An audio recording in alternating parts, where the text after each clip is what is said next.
여러분들 인사하고 시작하도록 하겠습니다. 여러분 반갑습니다. 안녕하세요. 네, 반갑습니다. 네, 여러분 잘 하고 계시죠? 네, 좋습니다. 진짜 얼마 안 남았네요. 진짜 얼마 안 남은 대신 여러분 마지막까지 끝까지 최선을 다하시기를 바라겠습니다. 네, 열심히 또 잘 하시겠죠? 자, 우리 지난 시간에 여러분들 그 대한민국 정부 수립의 그 과정에 대해서 살펴봤었습니다. 자, 지난 시간에 배웠던 거 잘 복습 한번 해보자. 그 대한민국 정부 수립 같은 경우에는 그 과정이 항상 시험에 나와요. 전개 과정이 시험에 나와. 자, 1945년 8월 15일 날 우리는 드디어 그 36년간 그 일제강점기에서 이제 벗어나게 되고 광복을 맞이하게 됩니다. 그쵸? 1945년 8월 15일. 하지만 우리가 바로 독립된 정부를 가진 것이 아니라 38도선을 기준으로 그 이남 지역은 미군정이, 그리고 38도선 이북 지역은 이제 소련의 이제 소군정이 이제 운영이 된다고 그랬었어요.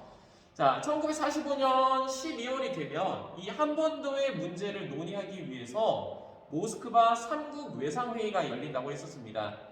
미국과 영국과 소련의 외교부 장관들이 모스크바에 모여서 앞으로 한반도를 어떻게 처리할 것이냐, 그 한반도 문제에 대해서 논의한다고 말씀을 드렸었어. 그쵸? 자, 이 모스크바 3국 외상회의에서 결정된 이 세 가지는 뭐였다고 설명드렸습니까?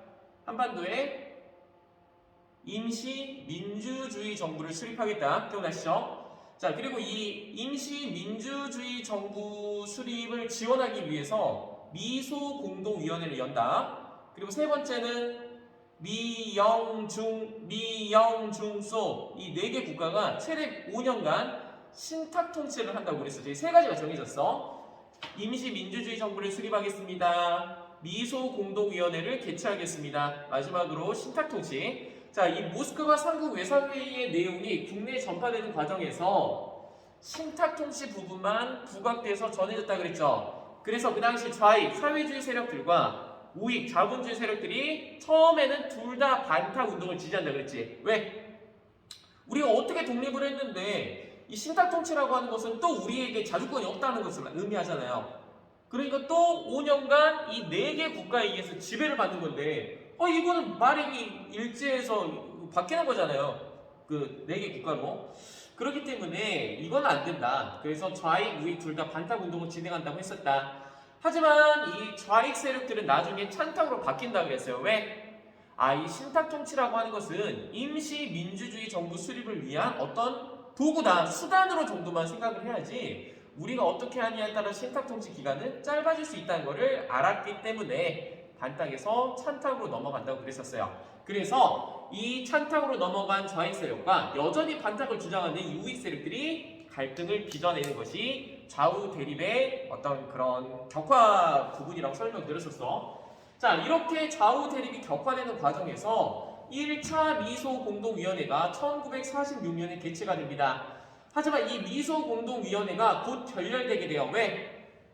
민주주의 정부, 임시 민주주의 정부 수립을 위해서 어떤 세력들을 참여시킬 것이냐. 소련은 찬탁 세력만, 그리고 미국은 찬탁과 반탁을 모두 참여시켜야 되느냐. 이거 가지고 입장 차이를 줄이지 못하고 결국은 결렬이 된다 그랬어요. 자, 1차 미소공동위원회가 결렬되니까 그 당시 정읍 발언, 누가? 이승만이 남한만이라도 단독 정부를 수립하자라고 하는 정읍 발언을 주장하더라. 자, 이렇게 되게 되면 이제 쪼개지게 생겼단 말이야. 우리가 어떻게 광복을 맞이했는데, 그쵸? 그래서 이런 이승만의 정읍 발언, 그리고 남한만의 단독 정부 수립 이런 분위기가 고조가 되니까 그 당시 여운형과 김규식이라고 하는 사람이 좌우 합작 운동을 한다고 설명을 드렸었습니다. 기억나시죠? 자, 2차 미소공동위원회가 또 결렬이 됩니다. 1947년에 미소공동위원회가 2차로 열리게 되는데 또 입장차를 줄이지 못하고 또 결렬이 된다고 말씀을 드렸어요. 자, 그래서 이 문제를 이제 어디다 이관합니까? 유엔에다 이관을 하였고, 유엔은 남북한 인구 비례에 따른 총선거로 결정을 하자, 이렇게 답변을 내려주게 됩니다. 하지만 남북한 인구 비례에 따른 총선거를 실시하게 되면 인구가 상대적으로 적은 북한에 굉장히 불리해지게 돼요. 그래서 북한은 이 이것을 이제 거부하게 되죠. 그래서 유엔 소총에서 뭐라고 답변을 합니까? 가능한 지역에서라도, 즉 남한만이라도 단독 정부를 수립해라. 그렇게 해서 일어난 것이 50총선거라고 설명을 드렸죠. 자, 그러면 또 쪼개지게 생겼네. 유엔 소총의 결의에 따라서. 그래서 이것을 막기 위해서 제주 4.3 사건이 있었고, 그 다음에 김구와 김규식에 의한 남북 협상이 있었다고 설명을 드렸었습니다. 자, 어찌됐든 이렇게 4.3 이제 제주 항쟁과 그 다음에 여러분 남북 협상 이게 진행되는 과정에서 우리나라 최초의 보통 선거라고 할 수가 있는 1948년 5월 10일 50총 선거가 이루어졌고, 거기서 뽑힌 이들을 우리는 재헌 국회, 이 재헌 국회에서 우리나라는 대통령 중심제 대한민국을 나라 이름을 하겠다 이런 걸 결정하게 되고, 그리고 이제 거기에서 이제 간선제에 의한 대통령 선거를 주장한다 그랬었죠. 그래서 그 재헌 국회에서 이승만 지지 세력이 많이 있었기 때문에 이승만이 이제 초대 대통령으로 당선이 될 수 있었다. 그래서 우리는 1948년 8월 15일부터를 대한민국 정부 수립이라고 이야기를 하는 거예요. 저번에 배웠던 거 기억나시죠? 자, 오늘은 그 뒷 이야기를 한번 해보려고 합니다. 자, 대한민국 정부 수립. 자, 오늘은 여러분들 21페이지, 조프 21페이지 재헌 국회 활동에 대해서 살펴볼 거예요. 자, 이 재헌 국회 활동은 여러분 딱 두 가지만 기억해 주시면 됩니다. 첫 번째가 친일파 처벌과 관련된 반민족 행위자 처벌을 위한 노력, 이거와 그리고 두 번째 농지개혁, 딱 이 두 가지만 기억해 주시면 돼요. 재헌 국회에서는 딱 이 두 가지 활동을 하게 됩니다. 자, 먼저 보도록 하겠습니다. 자, 배경. 친일파 청산에 대한 국민의 요구가 있었겠죠. 그죠? 이제 독립운동한 사람, 그리고 이 일제의 어떤 그 이제 부역자라고 이야기를 하잖아요. 일제 빌붙어서 잘 먹고 잘 산 사람, 그 사람들 처벌하고 독립운동을 위해서 힘쓰신 그 사람들한테 포상을 하는 거, 신상필벌이라고 하죠. 상을 주고 또 잘못한 사람은 벌을 주는 거, 이것이 바로 이 세상에 정의를 세우는 거라고 할 수가 있겠죠. 그래서 이러한 요구들이 굉장히 그때 커지고 있었더라. 그런데 또 미군정 같은 경우에는 어떻게 보면 자신들의 어떤 행정을 좀 효율적으로 진행하기 위해서 여전히 친일파들을 계속 썼었던 모습이 있었죠. 이제 미군정 시기가 끝났고 대한민국 정부가 수립했기 때문에 이제는 이들을 처벌을 해야 되겠지. 자, 그래서 재헌국회에서 반민족 행위 처벌법을 제정하게 되고요. 여기에 따라서 만들어진 단체가 반민족 행위 특별조사위원회라고 이야기를 하는 겁니다. 우리 이거를 줄여서 반민특위라고 이야기를 합니다. 반민특위. 그래서 이 반민특위가 친일 반민족 행위자 체포 및 조사 활동을 진행하게 돼요. 그런데 이 반민특위 활동이 여러 가지 그 좀 고난과 시련을 겪게 됩니다. 그 이유가 공산주의 확산을 염려했던, 반대했던 이 이승만 세력들이, 이승만 정부가 여기에 협조적이지 못해요. 그래서 이승만 정부의 비협조와 친일 세력의 방해, 즉 국회 프락치 사건이라는 게 있었는데, 이 국회 프락치 사건이라고 하는 프락치가 스파이를 얘기합니다. 이 국회에 그 사회주의 세력들이 스파이로 들어와 있어가지고 우리 대한민국 정부를 위협하려고 한다. 그래가지고 이 국회 프락치로 이제 지목된 사람들이 반민특위에서 활동했던 사람들이에요. 그래서 이제 그들을 처벌하려고 했었고, 또 일부 경찰들이 또 반민특위 사무실을 습격하는 이런 사태 등으로 반민특위 활동이 위축되는 모습을 보이게 됩니다. 자, 결국에는 이 반민특위가 해체가 되고요. 친일파 청산 노력도 좌절되고 말았다. 이 정도로 알아두시면 되겠습니다. 자, 그리고 두 번째는 농지개혁이 있어요, 여러분. 농지개혁. 자, 그 당시는 여러분들 우리 일제 36년간 이 식민지하에서는요, 소수의 지주들과 그리고 다수의 소장농으로 이루어져요. 지주는 땅을 가진 사람, 그리고 소장농은 땅을 빌려서 경작하는 사람들인데, 소수에게 다수의 땅이 몰려있고 다수의 소장농들에게 이제 맨날 이제 땅이 없는 거야. 그러니까 이제 새로운 정부가 만들어졌기 때문에 이제 다수에게 땅을 좀 고루 분배해주는 그런 게 있어야 되겠죠. 자기 땅을 가지고 있어야 사람들도 열심히 일을 할 거 아니야. 그래서 농지 개혁이 이루어졌습니다. 자, 그래서 유상내수 유상분배라고 하는데요. 여러분들 국가에서 지주들에게 유상으로 이제 땅을 사드립니다. 그리고 땅이 없는 소장농들에게 유상으로 판매를 한다. 그래서 유상매입, 유상분배라고 이야기를 합니다. 자, 이 삼정부라고 하는 말은 그냥 그런가 보다. 일정부가 약 3,000명 정도 되는 크기인데요. 3,000평이면 우리 학교 운동장 정도 되는 크기가 3,000평 정도라고 할 수가 있습니다. 그것이 이제 9,000평 이상을 가진 사람들이 이 지주들의 토지를 국가가 매입해가지고 농민들에게 판단을 하는 거야.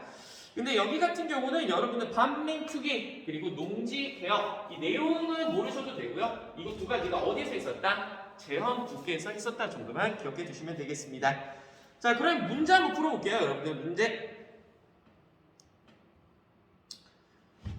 자, 대한민국 정부 수립과 관련된 문제 한번 살펴보도록 하겠습니다. 자, 재헌국회는 두 가지밖에 안 나와요. 자, 밑줄친 총선거로 구성된 국회에 대한 설명으로 옳은 것은 이 총선거라고 하는 것은 국회의원을 뽑는 거라고 말씀을 드렸어요. 자, 보도록 하겠습니다. 밑줄친 총선거로 구성된 국회에 대한 설명으로 옳은 것은 자, 드디어 우리 역사상 최초의 보통선거가 유엔 한국임시위원단의 감시하에 실시된다는군요. 하지만 안타깝게도 이번 총선거는 38도선 이남 지역에서만 치러진다고 합니다. 자, 핵심 키워드. 우리 역사상 최초의 보통선거는 50 총선거입니다. 그럼 이 50 총선거에서 뽑힌 의원들 우리 뭐라고 한다고 그랬었지? 재헌 국회의원이라고 말씀을 드렸었죠. 재헌 국회의원, 재헌 국회. 자, 그러면 재헌 국회에 관련된 설명 딱 두 가지밖에 안 나온다고 그래서 반민특위와 농지개혁 한번 살펴보자. 자, 정답 몇 번입니까? 5번. 반민족행위 처벌법을 제정할 때 이게 답이죠. 자, 오답 봐보겠습니다. 집강소를 설치하였다. 동학농민운동. 허니육조 독립협회.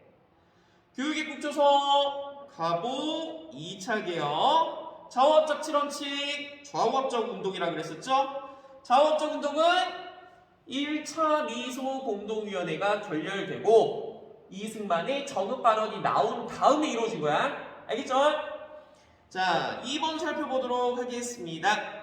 자, 밑줄친 국회에 대한 설명으로 옳은 것은 자, 이 사진은 유엔 한국임시위원단이 선거 과정을 감독하는 모습이야. 이 선거로 국민이 선출한 의원들이 국회를 구성했어. 자, 맞아. 이 선거는 사진처럼 여성도 참여하는 보통 선거로 이루어졌었지. 재헌헌법이 제정되었어. 자, 재헌헌법을 제정한 것은 당연히 재헌국회가 되겠죠. 자, 재헌국회와 관련된 내용. 자, 정답은 몇 번입니까? 2번. 반민족행위 처벌법을 제정하였다. 자, 1번 살펴보겠습니다. 이상설 등을 헤이그의 특사로 파견하였다. 이거는 뭐에 대한 조항이라고 했어? 을사늑약이 부당하다는 것을 고종이 전 세계에 알리기 위해서 이준, 이위종, 이상설 이 세 사람을 네덜란드 헤이그에 파견했다고 말씀드렸었죠.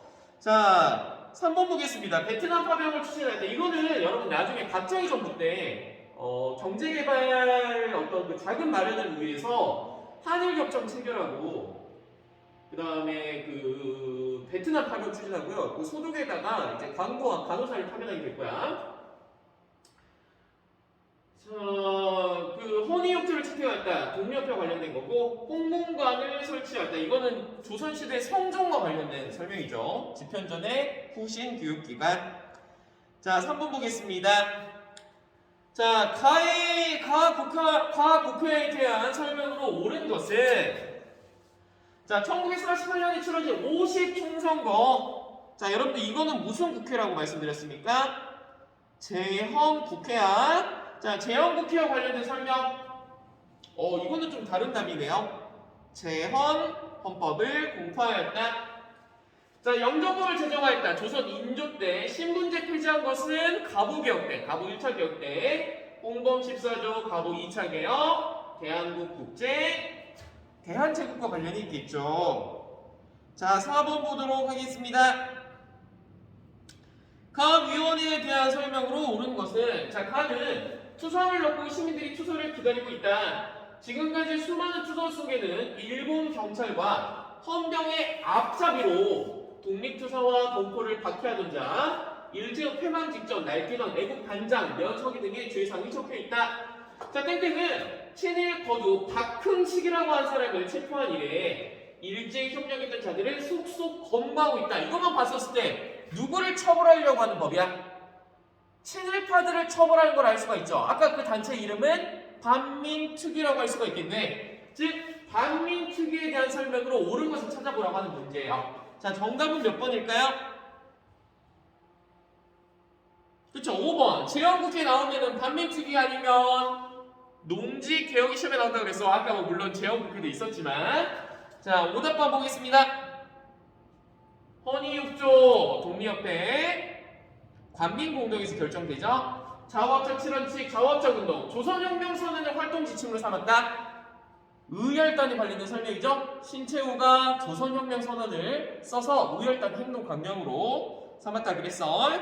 외교활동을 위해 구미 위원부를 설치했다. 대한민국 임시정부와 관련된 설명이라고 할 수가 있겠습니다. 정말 쉬워요. 여러분들 딱 결정을 딱 이렇게 딱 정리를 해보자면은 1차 미소공동위원회가 결렬되고 남한만의 단독정부 수립, 그게 뭐였다고? 무슨 발언? 정읍 발언. 그리고 두 번째 같은 경우에는 뭐라고? 이걸 막기 위해서 여운형과 김규식의 좌우합작 운동. 자, 2차 미소공동위원회가 열렸다. 또 결렬됐어. 이 문제가 유엔으로 넘어갔는데 유엔은 남북한 인구 비례에 따른 총선거를 해라. 하지만 이렇게 하면 불리하니까 소련과 북한이 여기에 반대했고 결국엔 유엔 소총회에서 가능한 지역에서만 해라. 그게 바로 남한. 결국 결정된 것이 50총선거야. 여기에 반대한 게 제주 4.3 항쟁. 그리고 두 번째가 김구와 김규식의 남북 협상. 그래가지고 어쨌든 이렇게 반대가 진행되는 도중에도 남한만의 단독정부 수립을 위해서 무슨 선거가 이루어졌다? 50총선거. 이 50총선거에서 뽑힌 친구들을 재헌의회, 재헌국회. 자, 이 재헌국회에서 이제 그 대통령이랑 다 이제 뽑는다 그랬었죠? 그리고 나온 것이 대한민국 정부 수립. 초대 대통령 이승만. 이렇게 알아두시면 되겠습니다. 잠깐만 끊었다가 계속 이어서 강의해 보도록 할게요.